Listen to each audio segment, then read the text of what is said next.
가진 것도 없는 주제에 뭘 가져가려고 해? 우리 집안 체면만 깎아먹었어. 당장 나가!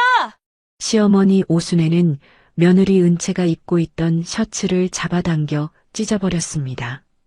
단추가 튕겨나가고 어깨 부분이 쭉 찢어지는 소리가 복도에 울려 퍼졌죠. 남편은 외도 상대와 함께 서서 웃으며 구경만 했습니다. 은채는 찢어진 셔츠를 부여잡고 아파트 복도에 주저앉았어요. 하지만 시어머니는 몰랐습니다. 방금 쫓아낸 며느리의 진짜 정체를요. 과연 이 집안에는 어떤 일이 벌어질까요? 시청 전에 구독과 좋아요 꼭 부탁드립니다. 영상 제작에 큰 힘이 됩니다. 가진 것도 없는 주제에 뭘 가져가려고 해? 시어머니 오순애의 날카로운 목소리가 거실에 울려 퍼졌습니다. 은채는 손에 든 작은 가방을 꼭 쥐고 서 있었죠. 가방 안에는 결혼 전에 가져온 몇 가지 물건들 뿐이었어요. 화장품 몇 개, 액자에 넣은 가족사진, 그리고 대학 졸업장. 그게 전부였습니다. 더러운 것들 다 버리고 나가. 우리 집에 내 흔적 하나도 남기지 마. 순애는 거실 소파에 앉아 팔짱을 낀 채 은채를 노려봤어요. 옆에는 남편 강태준이 서 있었고 그 옆에는 태준의 외도 상대인 한유진이 팔짱을 끼고 붙어 있었습니다. 유진이는 입가에 미소를 머금고 은채를 바라봤죠.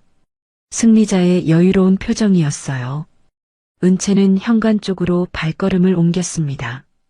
3년 동안 살았던 집이었어요. 결혼 첫날 설레는 마음으로 들어왔던 그 집. 시어머니의 눈치를 보며 새벽같이 일어나 아침을 차렸던 그 집. 명절마다 친척들 수십 명의 음식을 혼자 준비했던 그 집. 이제 그 집을 나가야 했습니다. 잠깐. 순애가 벌떡 일어나 은채에게 다가왔어요. 날카로운 시선으로 은채를 위아래로 훑어봤습니다. 그 옷도 우리 돈으로 산 거 아니야? 벗어놓고 가. 은채는 자신이 입고 있던 흰색 셔츠를 내려다봤습니다. 결혼 2주년 기념일에 태준이 선물했던 셔츠였어요. 그날 태준은 이렇게 말했었죠. 당신한테 제일 잘 어울리는 색이야. 순백처럼 깨끗한 당신 마음 같아서. 하지만 이제 그 말도 거짓이었다는 걸 알았습니다. 이건 제가 결혼 전에 가지고 있던 거짓말 마. 그 옷 작년에 백화점에서 산 거 내가 다 알아. 당장 벗어. 순애의 목소리는 점점 높아졌습니다. 은채는 고개를 저었어요. 시어머님, 이 셔츠는 정말 제 거예요. 그리고 설령 이 집에서 산 거라 해도. 순애의 얼굴이 붉게 달아올랐습니다. 그리고 순간적으로 은채의 셔츠 깃을 움켜잡았죠. 은채가 비틀거렸어요. 시어머님, 말 안 들으면 내가 벗겨줄 수밖에 없지. 찌잉 마이너스. 순애가 힘껏 잡아당기자 셔츠가 찢어지기 시작했습니다. 먼저 깃부분이 늘어나더니 어깨 솔기가 터졌어요. 단추 하나가 튕겨나가 바닥에 떨어졌습니다. 딸그락 소리를 내며 단추가 대리석 바닥을 굴러갔죠. 으악! 순애는 멈추지 않았습니다. 오른쪽 어깨 부분을 더 세게 잡아당겼어요. 쭉 마이너스 천이 찢어지는 소리가 거실에 울려 퍼졌습니다. 은채는 비틀거리며 벽에 손을 짚었어요. 셔츠는 이미 반쯤 찢어져 있었습니다. 태주는 고개를 돌려 창밖을 바라봤어요. 거들 생각이 없었죠. 아니, 애초에 거들 마음이 없었습니다. 빈털터리 주제에 우리 집안 체면만 깎아먹더니 이제 가면서까지 물건을 챙기겠다고? 염치도 없어. 순애가 마지막으로 한 번 더 잡아당기자 셔츠가 완전히 찢어졌습니다. 은채는 찢어진 셔츠를 가슴에 끌어안았어요. 속에 입었던 얇은 이너웨어가 비쳐 보였습니다. 부끄러웠어요. 창피했습니다. 하지만 그보다 더 큰 건 분노였죠. 당장 나가. 내 얼굴 다시는 보기 싫어. 순애가 은채의 등을 밀었습니다. 은채는 비틀거리며 현관으로 밀려났어요. 신발도 제대로 신지 못한 채 현관문 밖으로 나왔습니다. 쾅! 뒤에서 문이 닫히는 소리가 들렸죠. 은채는 복도에 서 있었습니다. 찢어진 셔츠를 붙들고 한 손에는 작은 가방을 들고 제대로 신지도 못한 신발을 질질 끌며 복도 저 끝에서 이웃 주민 한 명이 이쪽을 쳐다봤어요. 은채와 눈이 마주치자 황급히 고개를 돌리고 자기 집으로 들어갔습니다. 은채는 그 자리에 주저앉았습니다. 차가운 복도 바닥이 허벅지에 닿았어요. 찢어진 셔츠에서 단추 하나가 더 떨어져 나왔죠. 대굴대굴 굴러가는 단추를 바라보며 은채는 웃음이 나왔습니다. 허탈한 웃음이었어요. 저 여자 누구야? 왜 복도에 앉아 있어? 몰라. 근데 옷이 찢어진 거 봐. 무슨 일 있었나 봐. 이웃 주민 2명이 복도 반대편에서 수군거리는 소리가 들렸습니다. 은채는 고개를 더 숙였어요. 눈물이 날 것 같았지만 참았습니다. 울면 진 것 같았거든요. 은채는 떨리는 손으로 가방을 뒤졌습니다. 휴대폰을 꺼냈어요. 화면에는 금이 가 있었습니다. 지난주에 순애가 던진 리모컨에 맞아서 생긴 금이었죠. 은채는 몇 개월 동안 한 번도 누르지 않았던 번호를 찾았어요. 엄마. 그 이름을 보는 순간 눈물이 핑 돌았습니다. 은채는 통화 버튼을 눌렀어요. 신호음이 2번 울렸습니다. 여보세요? 낮고 차분한 목소리가 들렸습니다. 은채의 친정 엄마 백서윤이었어요. 어머니, 저예요. 은채야? 무슨 일이니? 목소리가 왜 그래? 서윤의 목소리에 긴장감이 실렸습니다. 3년 만에 처음 듣는 딸의 전화였거든요. 게다가 딸의 목소리는 떨리고 있었어요. 은채는 찢어진 셔츠를 내려다봤습니다. 복도 바닥에 흩어진 단추들을 봤어요. 그리고 방금 전 닫힌 현관문을 쳐다봤습니다. 저 문 안에서 지금쯤 순애와 태준과 유진이는 웃고 있을 거예요. 자신을 쫓아낸 것을 축하하면서 어머니, 은채의 목소리는 이제 떨리지 않았습니다. 오히려 차분하고 단단했죠. 회사 하나 문 닫게 해주세요. 뭐라고? 서윤이 되묻었습니다. 하지만 은채는 확신에 차 있었어요. 태준이 회사요. TK 산업. 문 닫게 해주세요. 전화기 너머로 잠시 침묵이 흘렀습니다. 그리고 서윤이 천천히 입을 열었어요. 알았다. 내가 원하는 대로 해주마. 은채는 전화를 끊었습니다. 그리고 천천히 일어섰어요. 찢어진 셔츠를 여미고 신발을 제대로 신었습니다. 복도에 떨어진 단추들을 줍지 않았어요. 그냥 그대로 두고 엘리베이터로 걸어갔습니다. 엘리베이터 문이 열렸습니다. 안에 있던 젊은 여자가 은채를 보고 깜짝 놀란 표정을 지었어요. 찢어진 옷을 보고 놀란 거였죠. 하지만 은채는 태연하게 엘리베이터에 올라탔습니다. 1층 버튼을 눌렀어요. 엘리베이터가 내려가는 동안 은채는 거울에 비친 자신의 모습을 봤습니다. 찢어진 셔츠, 흐트러진 머리, 창백한 얼굴. 하지만 눈빛만은 또렷했어요. 3년 전 결혼식 날이 떠올랐습니다. 그날 엄마 서윤이 은채의 손을 꼭 잡으며 말했었죠. 힘들면 언제든 말해. 엄마가 다 해결해 줄게. 하지만 은채는 고개를 저었었어요. 아니에요, 어머니. 전 제 힘으로 살고 싶어요. 친정 힘을 빌리지 않고 평범하게 살고 싶어요. 그래서 시댁 사람들에게 친정 이야기를 하지 않았습니다. 평범한 집안 출신이라고만 말했어요. 아버지는 일찍 돌아가셨고 어머니는 작은 사업을 한다고 얼버무렸습니다. 순애는 그 말을 믿었죠. 아니, 믿고 싶어 했어요. 며느리가 가진 게 없어야 무시하기 쉬우니까요. 엘리베이터가 1층에 도착했습니다. 문이 열리고 은채는 밖으로 나왔어요.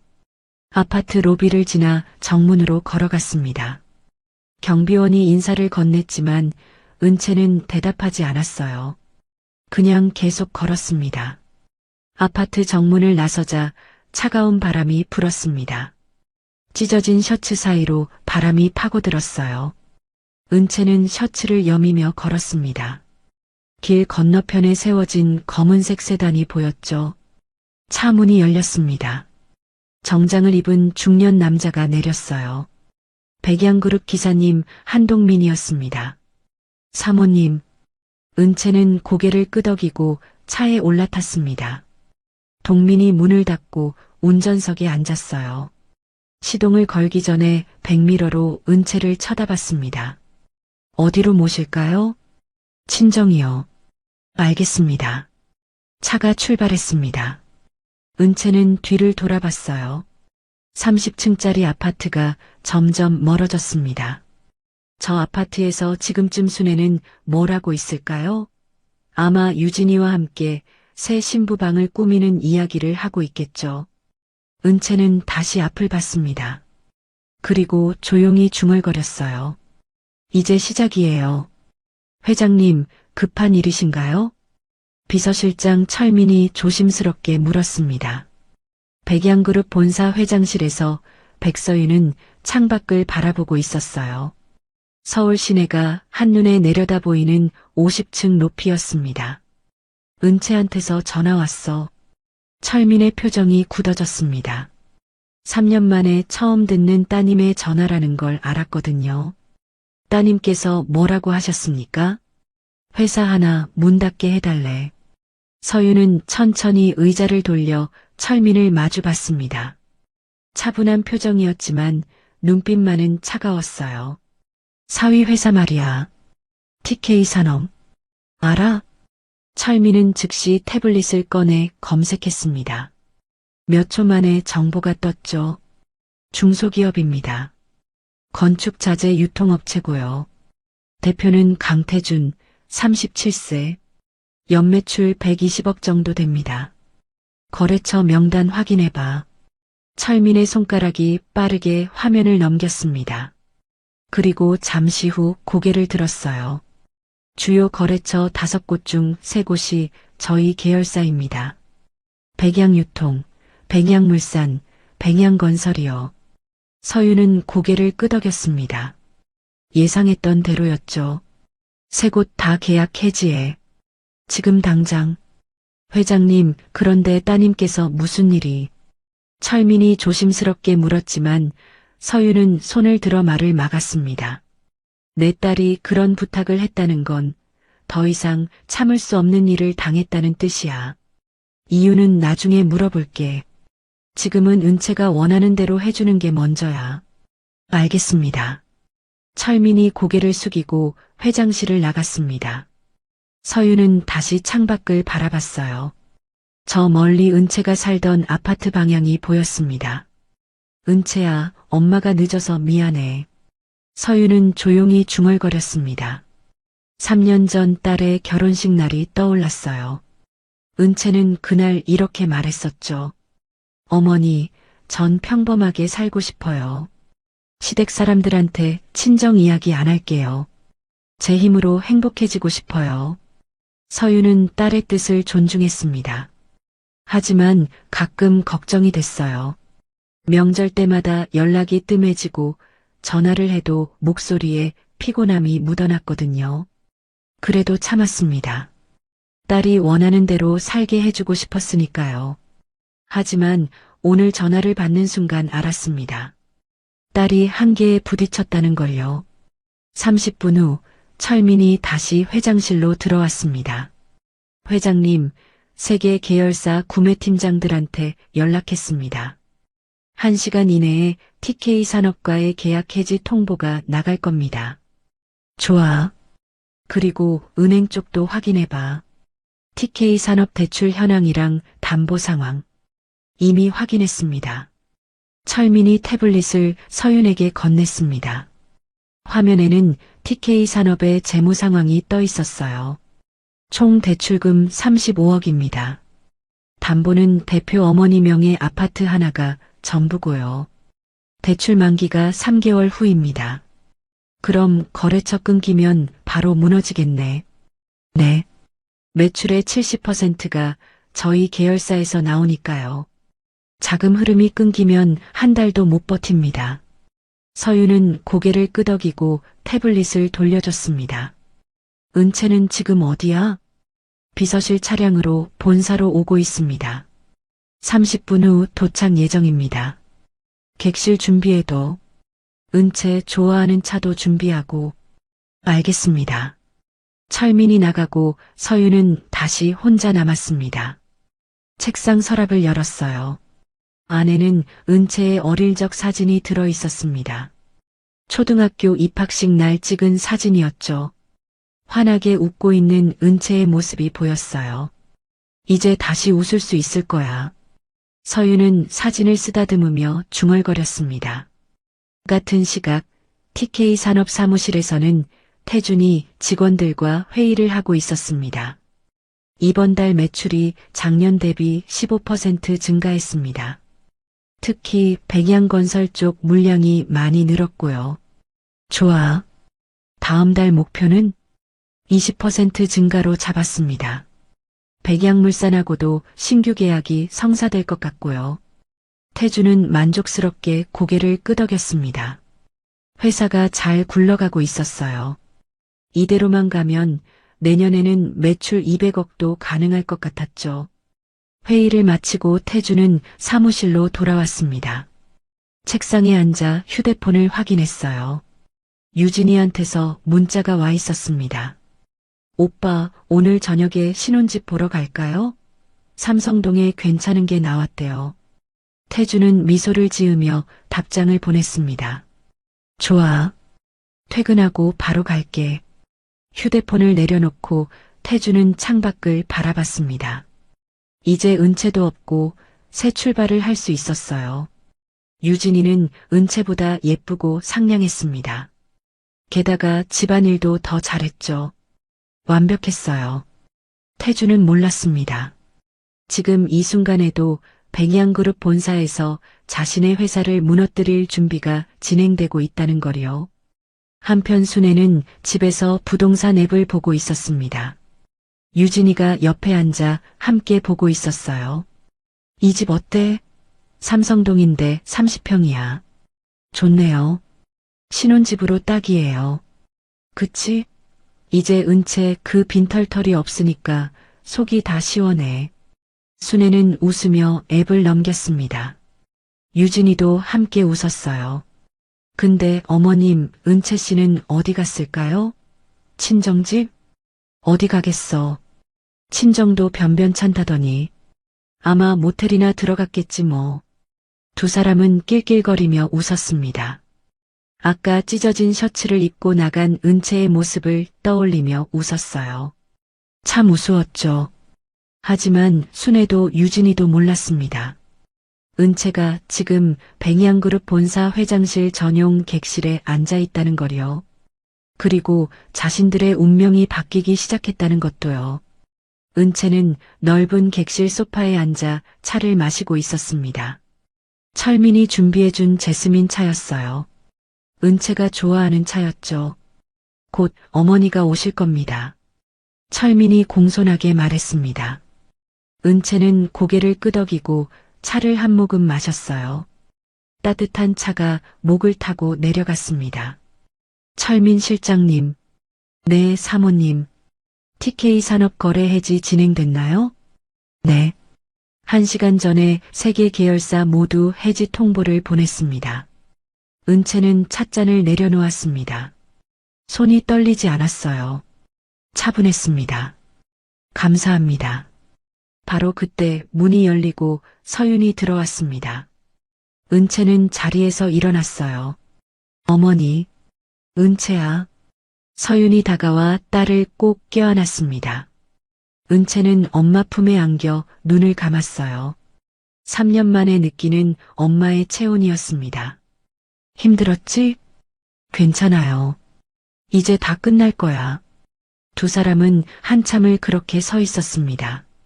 철민이 조용히 물러났어요. 서윤이 소파에 앉으며 은채를 옆에 앉혔습니다. 그리고 딸의 손을 잡았어요. 무슨 일 있었어? 은채는 천천히 이야기하기 시작했습니다. 결혼 후 3년 동안 있었던 일들을요. 매일 새벽 5시에 일어나 시어머니 수발을 들었던 일, 명절마다 친척 30명 음식을 혼자 준비했던 일, 그럼에도 늘 무시당했던 일, 그리고 오늘 셔츠가 찢어졌던 일까지요. 서유는 말없이 듣고 있었습니다. 표정은 차분했지만 손에 힘이 들어갔어요. 딸의 손을 꼭 쥐고 있었습니다. 미안해. 엄마가 진작 알았어야 하는 건데. 아니에요. 제가 말 안 했잖아요. 은채는 고개를 저었습니다. 그리고 엄마를 똑바로 쳐다봤어요. 근데 이제는 참고 싶지 않아요. 어머니 힘을 빌리고 싶어요. 그래. 내가 원하는 대로 다 해줄게. 서유는 딸의 머리를 쓰다듬었습니다. 그리고 철민을 불렀어요. 실장님, 진행 상황 보고해줘. 철민이 들어와 은채에게 태블릿을 보여줬습니다. 화면에는 TK산업과 관련된 서류들이 떠 있었어요. 세계 계열사의 계약 해지 통보가 모두 발송됐습니다. 내일 아침이면 TK산업 측에서 확인할 겁니다. 은채는 화면을 천천히 읽었습니다. 백양유통, 백양물산, 백양건설. 태준이 늘 자랑하던 거래처들이었죠. 이 세 곳이 끊기면 회사가 어떻게 되나요? 매출의 70%가 사라집니다. 자금 흐름이 막히면 한 달 안에 직원 월급도 못 줄 겁니다. 은채는 고개를 끄덕였습니다. 그리고 태블릿을 돌려줬어요. 좋아요. 그대로 진행하세요. 알겠습니다. 철민이 물러나고 은채는 다시 차를 마셨습니다. 서윤이 딸을 바라봤어요. 후회 안 해? 아니요. 제 셔츠를 찢던 그 순간부터 이미 끝이었어요. 은채의 목소리는 단호했습니다. 서윤은 딸이 자랑스러웠어요. 3년 동안 힘들게 살았지만 결국 강하게 자랐구나 싶었습니다. 오늘은 여기서 자. 내일 변호사 선임해서 이혼 준비하자. 네, 어머니. 은채는 창밖을 바라봤습니다. 저 멀리 태준의 회사가 있는 방향이 보였어요. 지금쯤 태준은 유진이와 함께 신혼집을 알아보고 있겠죠. 하지만 내일이면 모든 게 달라질 겁니다. 은채는 찻잔을 들고 조용히 미소 지었어요. 다음 날 아침 9시 TK산업 사무실에 긴장감이 돌았습니다. 대표님, 큰일 났습니다. 영업팀장 박현수가 태준의 사무실로 뛰어들어왔어요. 얼굴이 하얗게 질려 있었습니다. 왜 그래? 무슨 일인데? 백양유통에서 계약 해지 통보가 왔습니다. 태준은 자리에서 벌떡 일어났습니다. 뭐? 갑자기 왜? 이유는 안 알려줬습니다. 그냥 일방적으로 해지 통보만 보냈어요. 태준은 책상 위 서류를 집어들었습니다.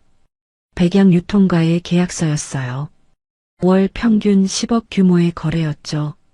당장 연락해봐. 뭐가 문제인지 확인하고. 이미 했는데요. 구매팀장이 전화를 안 받습니다. 뭐? 태준이 직접 휴대폰을 꺼냈습니다. 백양유통 구매팀장 번호로 전화를 걸었어요. 신호음이 울렸지만 받지 않았습니다. 이상하네. 어제까지만 해도 멀쩡했는데. 바로 그때 현수의 휴대폰이 울렸습니다. 확인하더니 얼굴이 더 창백해졌어요. 대표님, 백양물산에서도 해지 통보가 왔습니다. 뭐라고? 태준의 목소리가 높아졌습니다. 백양물산은 월 8억 규모 거래처였어요. 이것도 일방적 통보입니다. 이유도 안 알려주고요. 태준은 사무실을 왔다 갔다 걸었습니다. 뭔가 이상했어요. 하루 사이에 두 곳이나 계약을 해지한다는 게 말이 안 됐죠. 백양건설은? 현수가 황급히 전화를 걸었습니다. 그리고 몇 마디 나누더니 휴대폰을 내렸어요. 거기도 해지 검토 중이랍니다. 젠장. 태주는 책상을 쳤습니다. 백양건설까지 끊기면 월 매출의 70%가 날아가는 거였어요. 도대체 왜 이러는 거야? 우리가 뭘 잘못했어? 모르겠습니다. 어제까지만 해도 다들 만족해 했는데요. 태주는 의자에 주저앉았습니다. 머릿속이 복잡했어요. 이유를 알 수 없는 계약 해지. 게다가 하필 백양 계열사 세 곳이 동시에요. 대표님? 현수가 걱정스럽게 태준을 쳐다봤습니다. 하지만 태준은 생각에 잠겨 있었죠. 한편 순애는 집에서 부동산과 통화하고 있었습니다. 네, 삼성동 그 아파트요. 계약금 준비됐어요. 언제 볼 수 있죠? 순애의 목소리는 들떠 있었습니다. 유진이와 태준의 신혼집을 계약하려던 참이었거든요. 다음 주 화요일에 보러 오세요. 근데 집주인이 가격을 좀 올렸어요. 얼마나요? 5천만 원이요. 뭐, 갑자기 왜? 시세가 올랐대요. 어쩔 수 없다는데요. 순애는 미간을 찌푸렸습니다. 하지만 마음에 드는 집이었어요. 알겠어요. 그래도 볼게요. 전화를 끊고 순애는 유진이에게 전화를 걸었습니다. 유진아, 그 집 가격이 좀 올랐대. 5천 더 내야 할 것 같아. 괜찮아요, 어머님. 태준 오빠 회사 잘 돼가고 있으니까요. 그러게. 우리 태준이 잘 벌잖아. 순애는 기분 좋게 웃었습니다. 은채를 쫓아낸 것도 잘한 일 같았어요. 이제 유진이라는 훨씬 나은 며느리를 얻었으니까요. 근데 어머님, 은채 씨는 어떻게 됐어요? 몰라. 연락도 없고 아마 친정 가서 빌부터 사나 보지 뭐. 두 사람은 킥킥거리며 웃었습니다. 은채가 지금 어디서 뭘 하는지 전혀 신경 쓰지 않았어요. 같은 시각 백양그룹 본사 객실에서 은채는 변호사와 만나고 있었습니다. 이혼 사유는 배우자의 부정행위입니다. 증거도 충분하고요. 변호사 송미라가 서류를 넘기며 설명했습니다. 은채는 고개를 끄덕였어요. 재산 분할은 어떻게 하시겠어요? 필요 없어요. 가져갈 것도 없으니까요. 그래도 법적으로는 권리가 괜찮습니다. 전 깨끗하게 정리하고 싶어요. 미라는 은채를 쳐다봤습니다. 보통 이혼 소송에서는 재산 분할을 놓고 치열하게 싸우는데 은채는 달랐어요. 알겠습니다. 그럼 빠르게 조정 신청하겠습니다. 감사합니다. 은채는 서류에 서명을 했습니다. 3일이 지났습니다. TK 산업은 완전히 마비됐어요. 대표님, 백양건설에서도 정식 해지 통보가 왔습니다. 현수가 또 달려와 보고했습니다. 태준의 얼굴은 3일 만에 완전히 수척해졌어요. 은행에서도 연락 왔습니다. 대출 연장이 어렵다고 하네요. 뭐? 태준은 벌떡 일어났습니다. 대출 만기가 3개월 남았는데 벌써 연장 거부 통보가 온 거예요. 이유가 뭐래? 회사 매출이 급감해서 신용도가 떨어졌답니다. 젠장. 태준은 사무실을 빙빙 돌았습니다. 거래처가 끊기고 은행이 등을 돌리고 회사는 무너지기 시작했어요. 대표님, 이대로 가면 다음 달 월급도 못 줍니다. 현수의 목소리는 떨리고 있었습니다. 태준은 창밖을 바라봤어요. 누가 이러는 거야? 도대체 누가? 그 순간 태준의 휴대폰이 울렸습니다. 순애였어요. 태준아, 무슨 일이야? 은행에서 집 담보 확인하러 온다는데? 엄마, 회사가 큰일 났어요. 무슨 소리야? 어제까지만 해도 멀쩡했잖아. 거래처가 다 끊어졌어요. 백양유통, 백양물산, 백양건설. 다요. 전화기 너머로 순애의 숨소리가 거칠어졌습니다. 그게 무슨 소리야? 태준은 주저앉았습니다. 이제 엄마한테도 말해야 했어요. 회사가 무너지고 있다는 걸요. 집 팔아야 할 수도 있어요. 뭐라고? 순애의 비명 같은 목소리가 들렸습니다. 태주는 전화를 끊고 싶었지만 참았어요. 은행 대출을 못 갚으면 집이 경매로 넘어갈 수 있어요. 순애는 전화기 너머로 울기 시작했습니다. 태주는 휴대폰을 내려놓고 책상에 얼굴을 묻었어요. 유진이가 사무실로 전화를 걸어왔습니다. 태주는 받지 않았어요. 뭐라고 말해야 할지 몰랐거든요. 신혼집도 결혼식도 모든 계획이 물거품이 됐으니까요. 현수가 조심스럽게 다가왔습니다. 대표님, 백양그룹 쪽에 아는 사람 없으세요? 왜 이러는지 알아봐야 할 것 같은데요. 백양그룹. 태주는 그 이름을 중얼거렸습니다. 그리고 문득 떠올랐어요. 며칠 전 은채를 쫓아냈던 그날을요. 설마. 태준의 얼굴이 하얗게 변했습니다. 태준은 떨리는 손으로 은채의 번호를 찾아 통화 버튼을 눌렀죠. 신호음이 3번 울렸습니다. 그리고 은채가 받았어요. 네. 여보세요. 차갑고 간결한 대답이었습니다. 태준은 목이 메었어요. 나야. 태준이야. 알아요. 은채의 목소리는 감정이 없었습니다. 태준은 말을 이어갔어요. 지금 시간 좀 있어? 만나서 얘기 좀 하자. 무슨 얘기요? 회사 일이야. 갑자기 거래처들이 다 계약을 해지했거든. 혹시 너가 뭐 하는 거 없어? 은채는 잠시 침묵했습니다. 그리고 천천히 입을 열었어요. 갑자기 왜요? 백양그룹 말이야. 혹시 너가 뭐 하는 거 있어? 은채는 작게 웃었습니다. 비웃음 같은 웃음이었어요. 제가 뭘 알겠어요? 그냥 빈털터리 며느리였잖아요. 은채야, 제발. 지금 장난칠 때가 아니야. 회사가 망하게 생겼어. 그게 저랑 무슨 상관이에요? 태주는 숨이 막혔습니다. 은채의 목소리가 너무 차가웠거든요. 은채야. 전 백양그룹 회장 딸이에요. 전화기 너머로 은채의 목소리가 또렷하게 들렸습니다. 태주는 휴대폰을 떨어뜨릴 뻔했어요. 뭐라고? 백양그룹 회장 백서윤. 제 어머니예요. 태준의 머릿속이 하얗게 변했습니다. 백양그룹. 한국 10대 기업 중 하나. 연매출 10조가 넘는 거대 유통그룹. 그 회장이 은채의 엄마라고요? 말도 안 돼. 그게 무슨. 3년 전 결혼할 때 제가 어머니한테 부탁했어요. 친정 힘을 쓰지 말아달라고요. 저는 평범하게 살고 싶었거든요. 은채의 목소리는 계속 차분했습니다. 그래서 시댁 식구들이 저를 무시해도 참았어요. 빈털터리 취급해도 참았죠.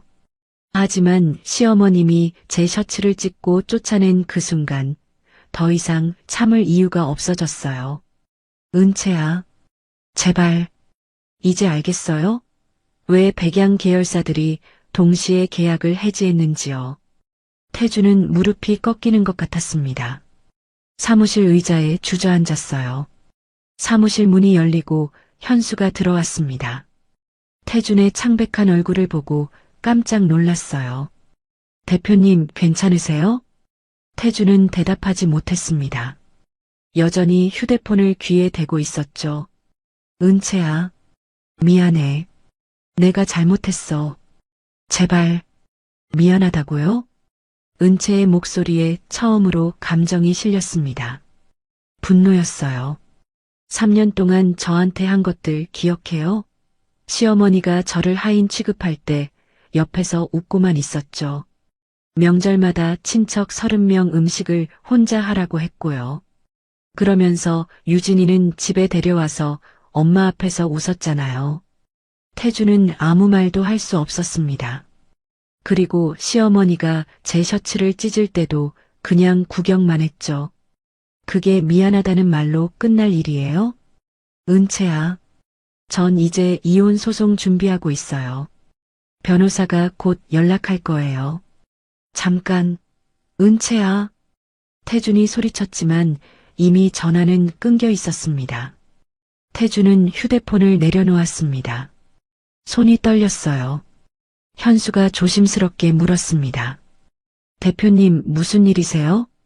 은채가 백양그룹 회장 딸이래. 네. 현수는 귀를 의심했습니다. 태준은 고개를 떨구고 중얼거렸어요. 우리가 백양그룹 회장 딸을 쫓아냈어. 현수의 얼굴도 하얗게 변했습니다. 회사가 왜 무너지고 있는지 이제 알 것 같았어요. 그럼 지금 이 상황이 다 장모님이 한 거야. 계약 해지도 은행 압박도 전부. 태준은 책상에 머리를 박았습니다. 이제 모든 게 이해됐어요. 왜 하필 백양 계열사만 계약을 해지했는지. 대표님, 그럼 지금 가서 사과하시는 게 소용없어? 은채 목소리 들었어? 완전히 끝났어. 태준은 절망에 빠졌습니다. 같은 시각 순애가 집에 있을 때 유진이한테서 전화가 왔습니다. 순애는 받기 싫었지만 받았어요. 어머님, 태준 오빠가 전화를 안 받아요. 무슨 일 있어요? 유진아, 우리 집 좀 큰일 났어. 무슨 일인데요? 순애는 한숨을 쉬고 설명하기 시작했습니다. 회사가 무너지고 있다는 것, 집을 팔아야 할 수도 있다는 것, 결혼 계획을 미뤄야 할 것 같다는 것. 전화기 너머로 유진이의 숨소리가 들렸습니다. 긴 침묵이 흘렀어요. 유진아, 듣고 있어? 어머님, 저 생각 좀 해볼게요. 응? 결혼 말이에요. 좀 생각해 볼게요. 유진이는 그렇게 말하고 전화를 끊었습니다. 순애는 멍하니 휴대폰을 바라봤어요. 방금 유진이가 한 말이 무슨 뜻인지 알 것 같았습니다. 결혼을 미루자는 게 아니라 결혼을 포기하겠다는 뜻이었어요. 순애는 휴대폰을 소파에 던졌습니다. 그리고 눈물이 났어요. 며칠 전만 해도 모든 게 완벽했는데 이제는 다 무너지고 있었습니다. 은채를 쫓아낸 것, 셔츠를 찢은 것, 그게 화근이었어요. 그날 저녁 태준은 회사에서 마지막 회의를 했습니다. 직원들에게 말씀드립니다. 회사 사정이 어려워져서 이번 달 말로 폐업을 결정했습니다. 사무실이 술렁거렸습니다. 직원 15명이 모두 충격을 받았어요. 대표님, 그럼 저희는 어떻게 돼요? 퇴직금은 최대한 드리도록 하겠습니다. 하지만 전액은 어려울 것 같습니다. 한 직원이 눈물을 흘렸습니다. 다른 직원들도 고개를 떨궜어요. 정말 죄송합니다. 태준은 고개를 숙였습니다. 회사를 세운 지 10년 만에 이렇게 끝나는 거였어요. 회의를 마치고 태준은 빈 사무실에 혼자 남았습니다. 태준은 사무실 불을 껐습니다. 그리고 마지막으로 사무실을 둘러봤어요. 10년 동안 일했던 곳, 이제 다시는 못 올 곳. 문을 닫고 나오며 태준은 중얼거렸습니다. 은채야, 정말 미안해. 하지만 그 말이 은채에게 닿을 리 없었습니다. 이미 너무 늦었으니까요. 일주일 후 태준은 순애의 집 거실에 앉아 있었습니다. 엄마, 은행에서 최종 통보 왔어요. 순애는 창밖을 보고 있었습니다. 대답이 없었어요. 다음 주까지 대출금을 갚지 못하면 집이 경매로 넘어간대요. 알아. 순애의 목소리는 풀이 죽어 있었습니다. 일주일 사이에 10년은 늙은 것 같았어요. 유진이한테는 연락했어? 태준이 조심스럽게 물었습니다. 순애는 고개를 저었어요. 전화해도 안 받아. 문자도 익십이고. 태준은 한숨을 쉬었습니다. 예상했던 일이었어요. 유진이는 돈 있고 잘 나가는 남자를 원했지, 망한 남자는 원하지 않았으니까요. 바로 그때 초인종이 울렸습니다. 태준이 문을 열었어요. 정장을 입은 남자가 서 있었습니다. 강태준 씨 맞으십니까? 네, 그런데요. 이혼 조정 신청서입니다. 수령 확인 부탁드립니다. 남자는 서류 봉투를 건넸습니다. 태주는 멍하니 받았어요. 법원에서 나왔습니다.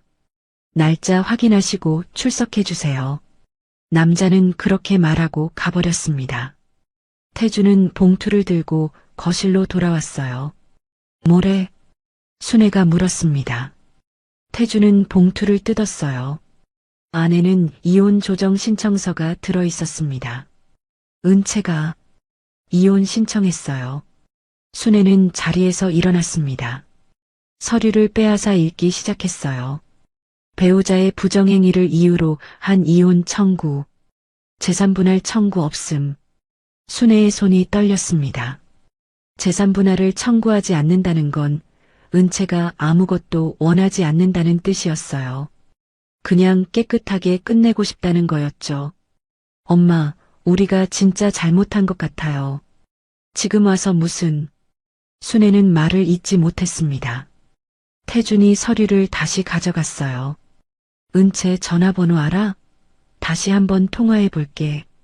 소용없어. 이미 끝났어. 그래도 시도는 해봐야죠. 태준은 휴대폰을 꺼냈습니다. 은채의 번호로 전화를 걸었어요. 신호음이 울렸습니다. 여보세요. 은채가 받았습니다. 태준은 숨을 깊이 들이쉬었어요. 나야. 서류 받았어. 네. 은채의 대답은 간결했습니다. 우리 한 번만 만나서 얘기하자. 제발. 할 얘기 없어요. 은채야, 나 진심으로 미안해. 내가 정말 잘못했어. 전화기 너머로 은채의 한숨소리가 들렸습니다. 태준 씨 사과는 받았어요. 근데 그걸로 뭐가 달라져요? 달라질 수 있어. 우리 다시요? 은채의 목소리에 비웃음이 섞였습니다.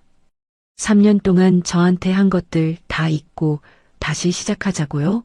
시어머니가 저를 하인 취급한 것도? 태준은 대답할 수 없었습니다. 그리고 무엇보다 태준 씨가 유진이랑 바람 피운 것도 잊으라고요? 은채의 목소리는 차가웠지만 떨리고 있었습니다. 분노 때문인지 슬픔 때문인지 알 수 없었어요. 미안해. 정말 미안해. 사과로 해결될 일이 아니에요. 이미 끝났어요. 은채야. 법원에서 봬요. 은채는 전화를 끊었습니다. 태주는 휴대폰을 내려놓고 소파에 주저앉았어요. 뭐래? 순애가 물었습니다. 태주는 고개를 저었어요. 완전히 끝났대요. 순애는 태준 옆에 앉았습니다. 둘 다 말이 없었어요. 거실은 조용했습니다. 내가 은채 셔츠를 찢지 말았어야 했어. 순애가 중얼거렸습니다. 태준이 엄마를 쳐다봤어요. 그날 은채 얼굴 봤어? 얼마나 창피했겠어.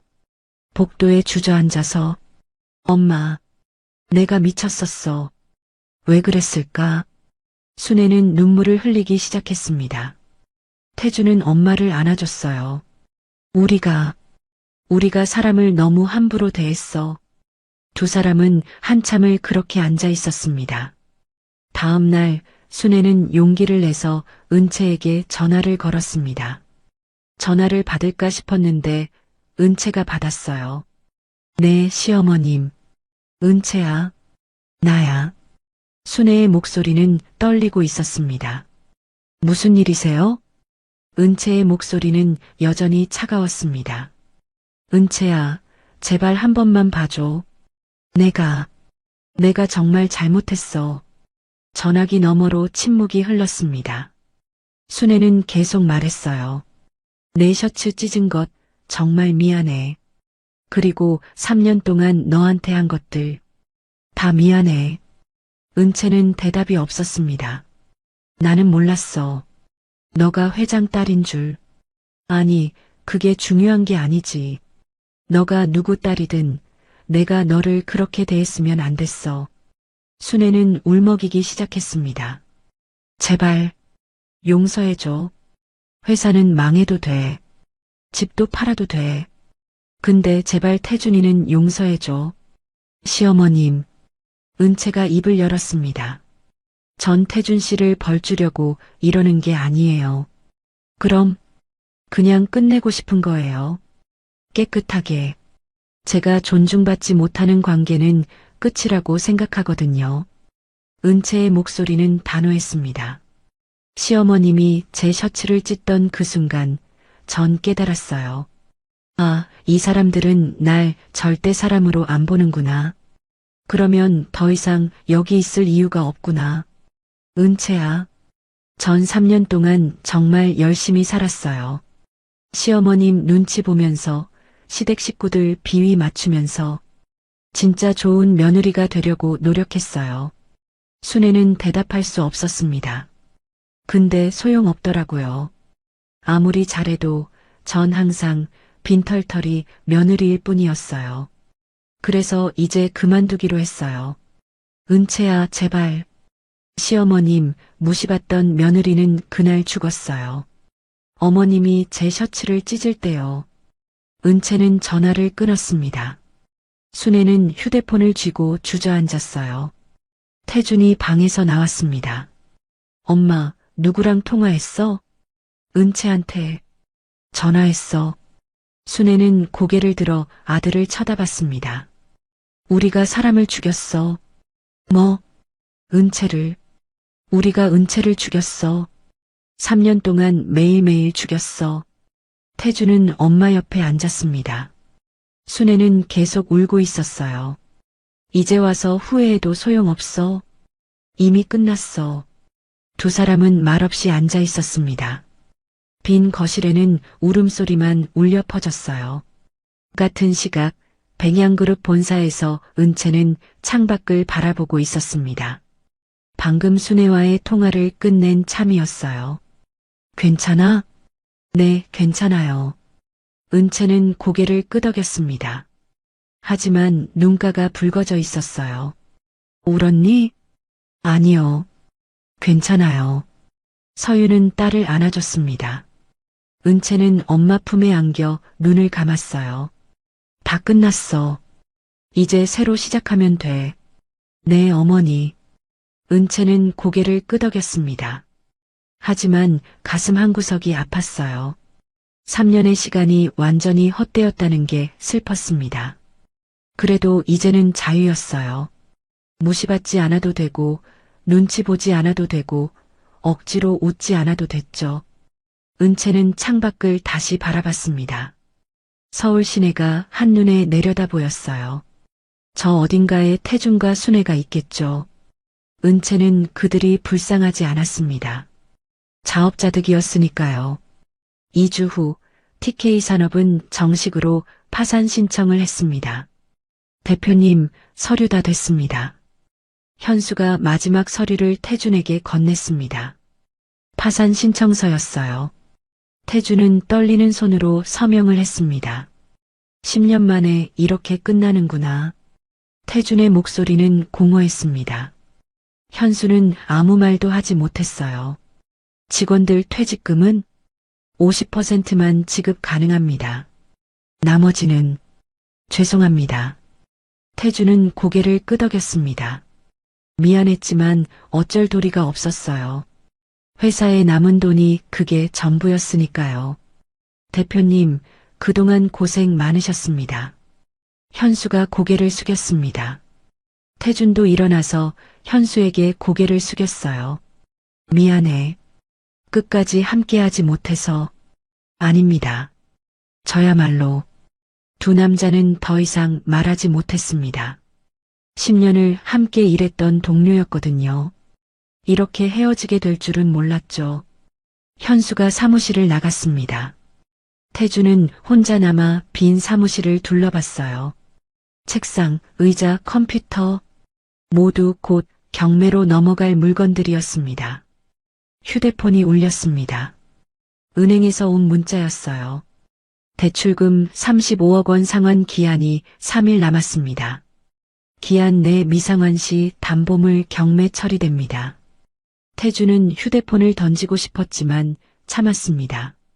대신 주머니에 넣고 사무실을 나섰어요. 순애의 집으로 갔습니다. 현관문을 열자 덩그러니 빈 거실이 보였어요. 짐은 이미 반쯤 쌌습니다. 엄마, 부엌에서 순애가 나왔습니다.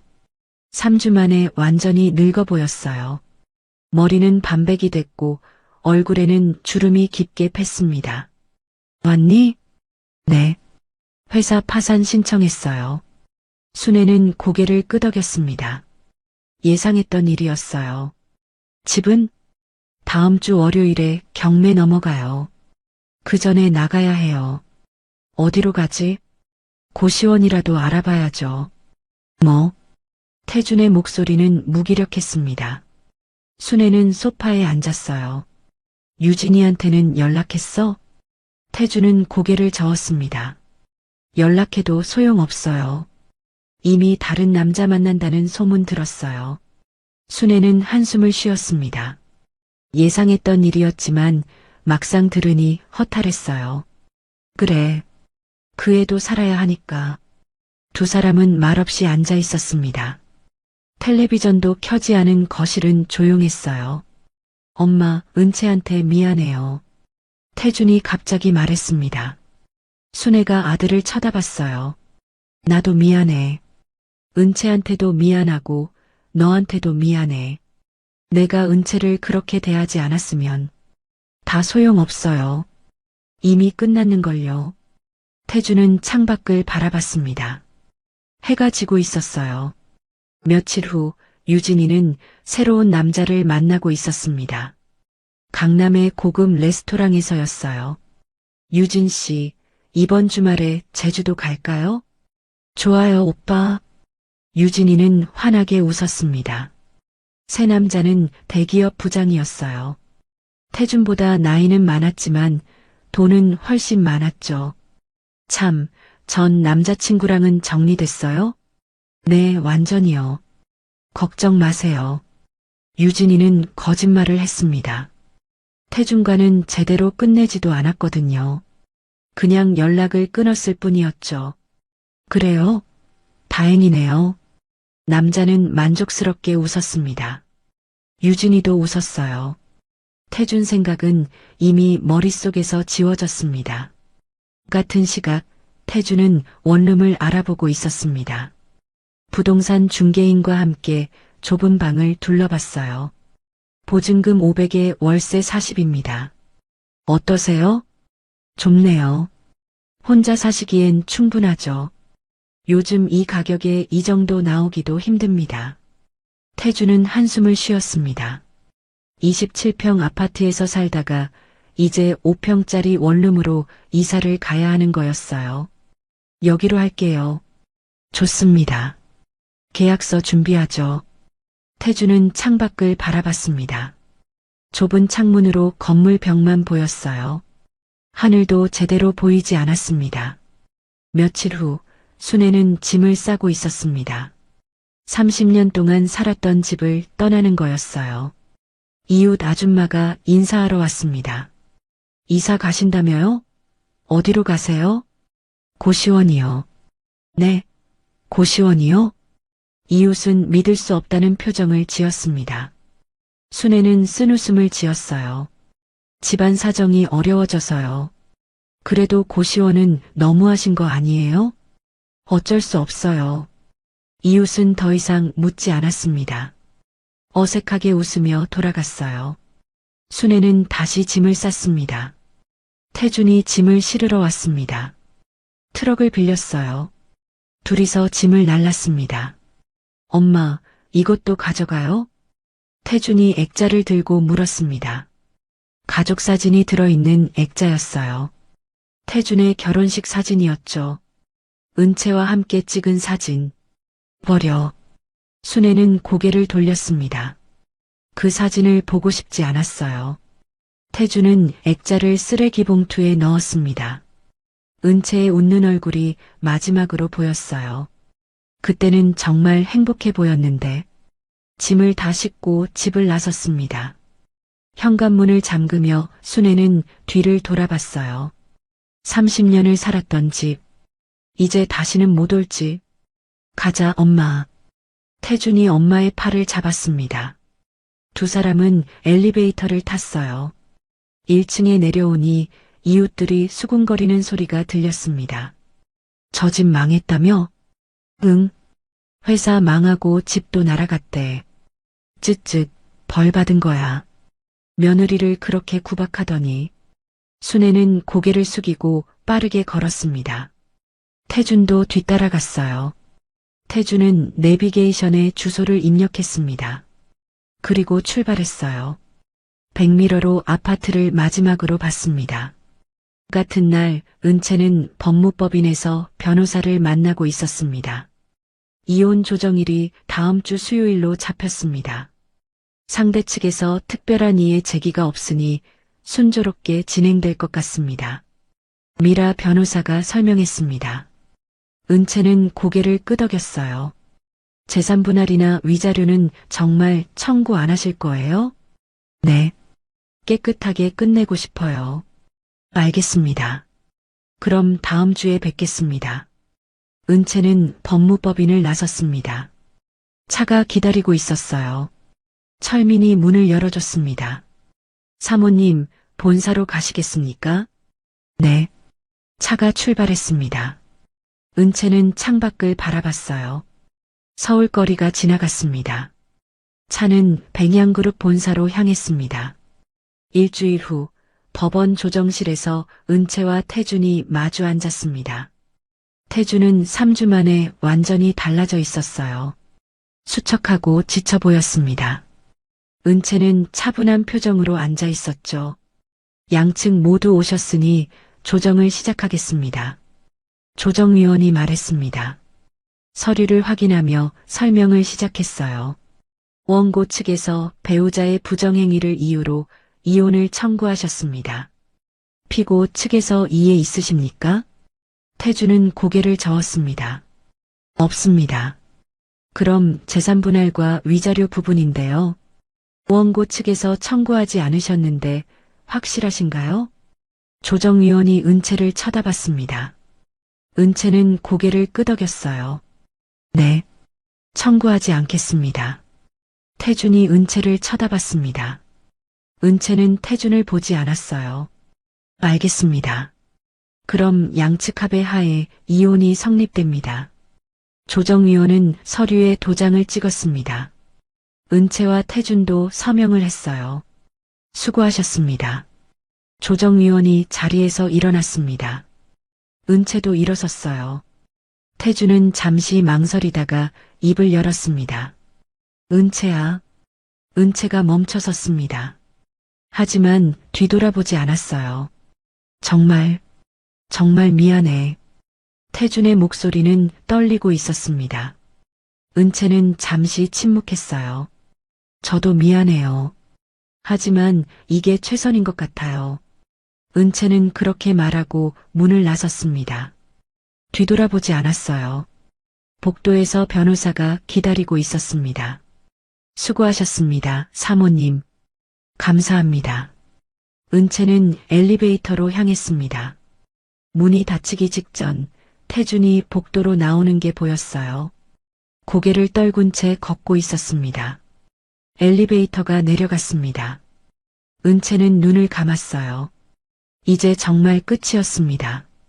법원을 나서는 은채의 뒤에서 태준이 뛰어왔습니다. 은채야, 잠깐만. 은채는 멈춰섰습니다. 하지만 돌아보지 않았어요. 태준이 앞으로 돌아와 은채를 마주봤습니다. 뭐 하세요? 이미 끝났잖아요. 알아. 근데 궁금한 게 있어서. 태준은 숨을 고르며 물었습니다. 처음부터 그럴 생각이었어? 은채는 태준을 똑바로 쳐다봤습니다. 아니요. 처음엔 진심으로 사랑했어요. 태준의 눈빛이 흔들렸습니다. 결혼할 때 전 정말 행복했어요. 시댁 식구들이랑 잘 지내고 싶었고 좋은 며느리가 되고 싶었죠. 은채의 목소리는 차분했습니다. 근데 시어머니가 제 셔츠를 찢던 그 순간 깨달았어요. 아무리 노력해도 이 사람들은 절 사람으로 안 보는구나. 그러면 더 이상 여기 있을 이유가 없구나. 그래도 회사까지 망하게 할 필요는 없었잖아. 태준의 목소리가 높아졌습니다. 은채는 고개를 저었어요. 전 회사를 망하게 한 게 아니에요. 그냥 거래를 중단했을 뿐이죠. 다른 거래처를 찾으면 됐잖아요. 하지만 태준 씨가 제대로 회사를 운영했다면 한두 거래처 잃는다고 망하지 않았을 거예요. 그렇게 쉽게 무너진 건 원래 기반이 약했기 때문이에요. 태준은 대답하지 못했습니다. 은채의 말이 맞았거든요. 그리고 솔직히 말씀드리면 전 복수하려고 한 게 아니에요. 그냥 더 이상 무시받고 싶지 않았을 뿐이에요. 은채는 태준을 지나쳐 걸어갔습니다. 태준은 그 자리에 서서 은채가 차에 타는 걸 봤어요. 검은 세단이 출발했습니다. 태준은 멍하니 서 있었죠. 며칠 후 순애는 좁은 고시원 방에 앉아 있었습니다. 3평도 안 되는 공간이었어요. 침대 하나, 책상 하나, 옷장 하나. 그게 전부였습니다. 휴대폰이 울렸습니다. 태준이었어요. 엄마, 괜찮아? 응, 괜찮아. 순애의 목소리는 힘이 없었습니다. 나 내일 면접 봐. 경비 일자리인데. 그래. 잘 돼야 할 텐데. 걱정 마. 어떻게든 될 거야. 전화를 끊고 순애는 창밖을 바라봤습니다. 작은 창문으로 건물 벽만 보였어요. 30년 전이 떠올랐습니다. 남편과 함께 아파트를 처음 샀을 때요. 그때는 정말 행복했었죠. 아들 태준이 태어나고 가족이 생기고 미래가 밝아 보였어요. 하지만 남편은 10년 전에 세상을 떠났고 이제 순애는 혼자 고시원에 앉아 있었습니다. 문득 은채가 떠올랐습니다. 3년 동안 자신이 은채한테 어떻게 했는지 생각했어요. 매일 새벽 5시에 일어나 밥하라고 했던 것. 명절마다 친척들 음식 혼자 준비하게 했던 것.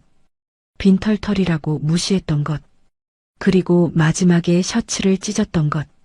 순애는 고개를 숙였습니다. 눈물이 흘렀어요. 은채야, 정말 미안해. 하지만 그 말은 아무도 들을 수 없었습니다. 좁은 고시원 방에서 혼자 중얼거릴 뿐이었죠. 다음 날 은채는 친정집 거실에 앉아 있었습니다.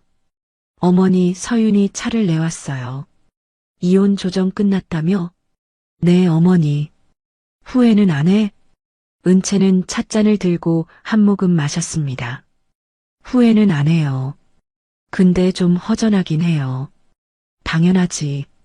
3년이나 함께 살았는데. 그래도 이게 맞는 선택이었어요. 존중받지 못하는 관계는 끝내는 게 맞으니까요. 서유는 딸을 바라봤습니다. 3년 전보다 훨씬 성숙해진 모습이었어요. 앞으로 계획은 뭐야? 일단 쉬고 싶어요. 그동안 너무 지쳤거든요. 그래. 충분히 쉬어. 그리고 준비되면 회사 일 배워. 네, 어머니. 두 사람은 조용히 차를 마셨습니다. 창밖으로 정원이 보였어요. 가을이 깊어지고 있었습니다. 은채는 문득 태준이 궁금했습니다. 지금 뭘 하고 있을까요? 새 직장은 찾았을까요? 하지만 이내 고개를 저었습니다. 더 이상 관심 가질 필요가 없었어요. 이미 남이 됐으니까요. 그날 밤 순애는 고시원 침대에 누워 있었습니다. 잠이 오지 않았어요. 옆방에서 누군가 코 고는 소리가 들렸습니다. 복도에서는 누군가 걸어다니는 발소리가 들렸어요. 순애는 눈을 감았습니다. 은채의 얼굴이 떠올랐어요. 결혼식 날 환하게 웃던 얼굴, 명절에 지쳐서 부엌에 앉아있던 얼굴, 그리고 셔츠가 찢어진 채 복도에 주저앉아 있던 얼굴. 미안해. 정말 미안해. 순애는 이불을 뒤집어 쓰고 눈물을 흘렸습니다. 하지만 아무도 들을 수 없었어요. 6개월이 지났습니다. 백양그룹 본사 대강당에 사람들이 모여 있었습니다. 임원회의가 열리는 날이었어요. 이제 신임 이사를 소개하겠습니다. 사회자가 마이크를 잡았습니다. 문이 열리고 은채가 들어왔어요. 깔끔한 검은색 정장을 입은 은채는 당당하게 걸어 나왔습니다. 6개월 전과는 완전히 다른 모습이었죠. 백은채 이사입니다. 박수 소리가 울려 퍼졌습니다. 은채는 단상에 올라가 마이크 앞에 섰어요. 안녕하십니까? 백은채입니다. 은채의 목소리는 또렷했습니다. 앞으로 유통사업본부를 맡게 됐습니다. 부족하지만 열심히 하겠습니다. 잘 부탁드립니다. 다시 박수가 터져 나왔습니다. 은채는 고개를 숙여 인사했어요. 회의가 끝나고 은채는 자신의 사무실로 갔습니다. 30층에 있는 넓은 사무실이었어요. 창밖으로 서울 시내가 한눈에 내려다 보였습니다. 책상에는 꽃다발이 놓여 있었습니다. 어머니 서윤이 보낸 거였어요. 카드에는 이렇게 쓰여 있었죠. 은채야, 축하해. 이제 내 길을 걸어가렴. 엄마가 항상 응원할게. 은채는 카드를 읽으며 미소 지었습니다. 노크 소리가 들렸습니다. 들어오세요. 문이 열리고 비서 한 명이 들어왔습니다. 이사님, 오후 일정 확인 부탁드립니다. 네, 알겠습니다. 은채는 서류를 받아 확인했습니다. 거래처 미팅, 사업보고, 임원회의. 빼곡한 일정이었어요. 오후가 되자 어머니 서윤이 은채의 사무실로 찾아왔습니다. 첫날은 어때? 정신없어요. 배울 게 너무 많아요. 서윤은 웃으며 딸 옆에 앉았습니다. 천천히 배워. 서두를 필요 없어. 네, 어머니. 두 사람은 함께 창밖을 바라봤습니다. 해가 지고 있었어요. 은채야. 네. 고생 많았다. 서윤이 딸의 손을 잡았습니다. 은채는 엄마를 쳐다봤어요. 괜찮아요, 어머니. 덕분에 중요한 걸 배웠어요. 진짜 품격은 돈이나 지위가 아니라 다른 사람을 대하는 태도에서 나온다는 것을요. 서윤은 딸이 자랑스러웠습니다. 3년간의 고생이 헛되지 않았어요. 은채는 더 강하고 지혜로운 사람이 됐으니까요. 잘 견뎌냈어. 이제 다시 시작이에요. 은채는 미소 지으며 창밖을 바라봤습니다. 같은 시각 태주는 아파트 경비실에 앉아 있었습니다. 6개월 전부터 경비로 일하고 있었어요. CCTV 모니터를 확인하며 방문자를 체크했습니다. 단순한 일이었지만 성실하게 했어요. 퇴근 시간이 됐습니다. 태주는 근무일지를 작성하고 경비실을 나섰어요. 원룸으로 가는 길에 편의점에 들렀습니다. 컵라면과 김밥을 샀어요. 저녁 식사였습니다. 원룸에 도착해 불을 켰습니다. 좁은 방이었지만 이제는 익숙해졌어요. 라면을 끓이며 휴대폰을 확인했습니다. 순애한테서 문자가 와 있었어요. 나 식당에서 설거지 일 시작했어. 걱정 마. 태주는 답장을 보냈습니다. 고생하지 마세요, 엄마. 제가 더 벌게요. 라면을 다 먹고 설거지를 했습니다. 그리고 침대에 누웠어요. 내일도 아침 일찍 출근해야 했습니다. 눈을 감자 은채의 얼굴이 떠올랐습니다. 결혼식 날 웃던 얼굴, 명절에 지쳐있던 얼굴, 그리고 셔츠가 찢어진 채 쫓겨나던 얼굴. 미안해. 정말 미안해. 태주는 이불을 뒤집어 쓰고 눈을 감았습니다. 한 달 후 은채는 중요한 프레젠테이션을 마쳤습니다. 신규 사업 제안이었는데 임원들의 반응이 좋았어요. 잘했어, 은채야. 서윤이 회의실 밖에서 딸을 기다리고 있었습니다. 은채는 환하게 웃었어요. 감사합니다, 어머니. 저녁 먹으러 갈까? 좋아요. 두 사람은 회사 근처 한식당으로 갔습니다. 조용한 룸에서 식사를 주문했어요. 이제 적응됐어? 네. 일이 재미있어요. 배울 게 많고 도전할 게 많아요. 다행이다. 서윤은 딸을 바라보며 흐뭇하게 웃었습니다. 근데 엄마 궁금한 게 있어요. 뭔데? 저 왜 진작에 시댁일 말씀 안 하셨어요? 제가 고생하는 거 알았으면서요. 서유는 잠시 침묵했습니다. 그리고 천천히 입을 열었어요. 내가 원했잖아. 친정 힘을 쓰지 말아달라고. 나는 내 뜻을 존중하고 싶었어. 그리고 솔직히 말하면 내가 스스로 깨닫길 바랐어. 무시받는 관계는 끝내야 한다는 걸. 내가 먼저 말하기를 기다렸지. 은채는 엄마를 쳐다봤습니다. 서유는 계속 말했어요. 내가 셔츠 찢긴 날 전화했을 때 엄마는 기다렸다고 생각했어. 드디어 내 딸이 자기 목소리를 냈구나. 은채의 눈가가 뜨거워졌습니다.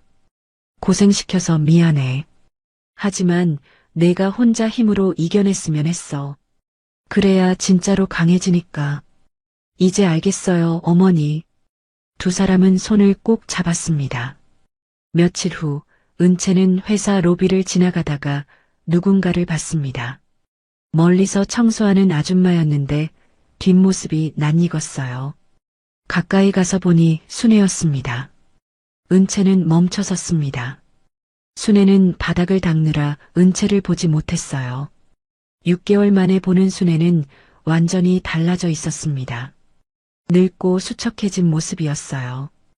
은채는 그냥 지나가려다가 멈춰섰습니다.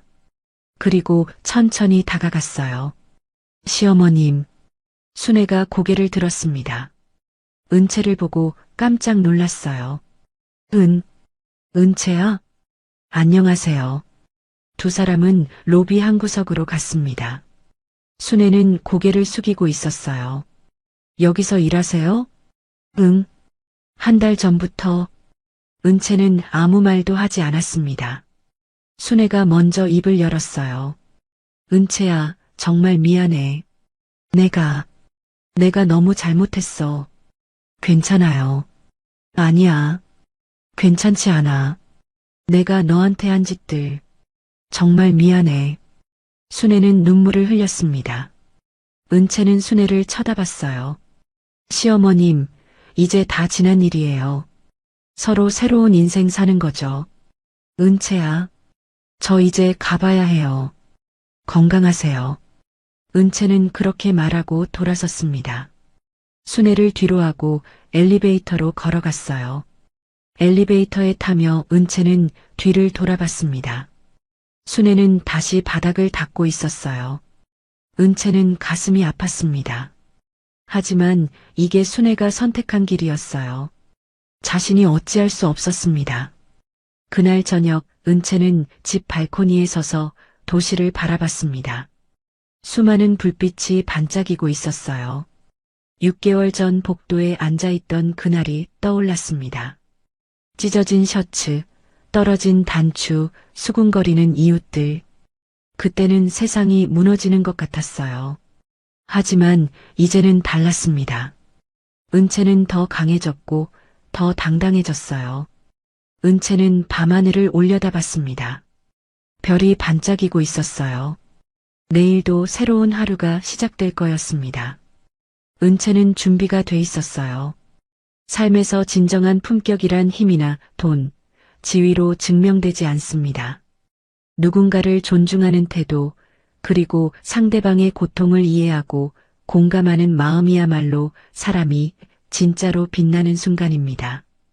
오늘 무시하고 함부로 대했던 상대가 내일 나의 운명을 바꿀 수도 있듯 겉모습만 보고 누군가를 평가하지 말아야 합니다.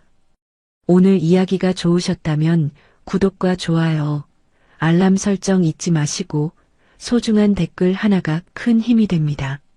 시청해 주셔서 진심으로 감사드립니다.